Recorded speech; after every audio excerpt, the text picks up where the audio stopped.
Good morning. So welcome first. My name is Mike MacKay. I'm the president of Bloomberg BNA Plus. We're the business unit that puts on things like Big Law Business and our Big Law Business Diversity Symposium, which is why we're all here this morning. I've had the pleasure of being involved around diversity through my roles at Bloomberg in a number of different ways. First has been participating in this program.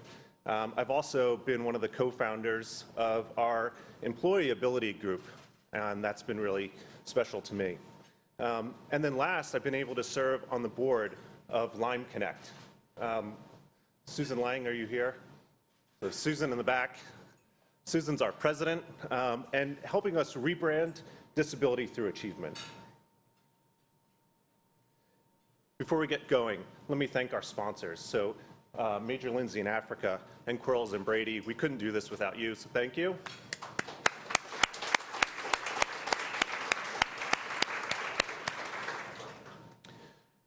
Today marks our fourth event in our diversity series.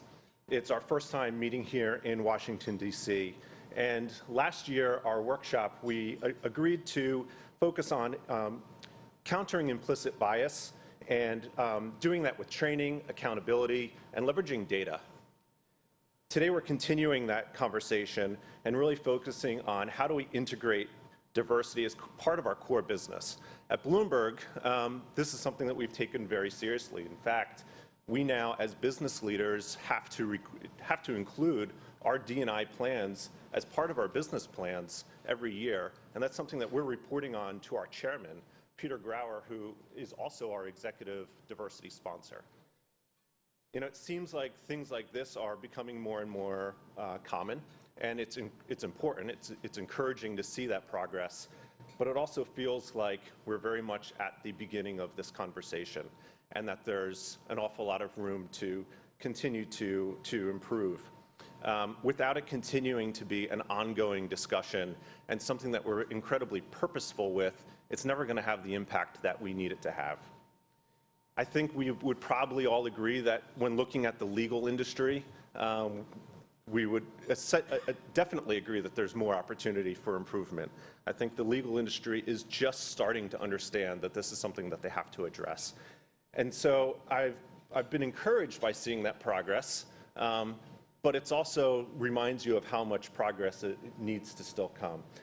Recently, I was watching a video on Big Law Business where we have a program called Chairs on Chairs. It takes two chair people and they interview each other just about the daily business of law. What are the challenges that they're having in running their organizations? And we had Steve Immelt from Hogan Lovells and Kim Coopersmith from Aiken Gump interview each other.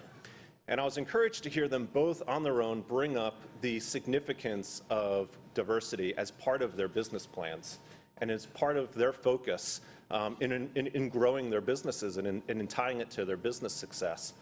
But when you hear what they're talking about with that, it's still very much at the beginning of the diversity conversation. They're seeing it both because it's the right thing to do, which is encouraging, and they're also talking about it because they're starting to realize how much it can impact their business and that diversity matters. In order to run a good, successful business, you have to have a diverse workforce. You have to have a diverse workforce to serve diverse customers. Again, at Bloomberg, as part of our mission, we recognize that if we're not going to have a diverse workforce, we're never going to be able to drive innovation. We're never going to be able to be a global leader. And so it's at the core of who we are. It doesn't matter, and having conversations, talking about it isn't good enough. It needs to be actionable. And so what we've been trying to do with this symposium is to have it be actionable outcomes. We need the conversation to be ongoing. We need to walk out with things to do, to bring back to our firms, to bring back to our customers. And that's hopefully what we'll be able to achieve today and in our ongoing conversations going forward. So let's get going with the program so that we can actually start doing that. It's a great pleasure to introduce my colleague and friend, Drew Gulley. Drew is one of the business leaders that focuses on leading Bloomberg's own diversity initiatives. And even more importantly, he's going to get us started today with our discussions. So Drew, thank you.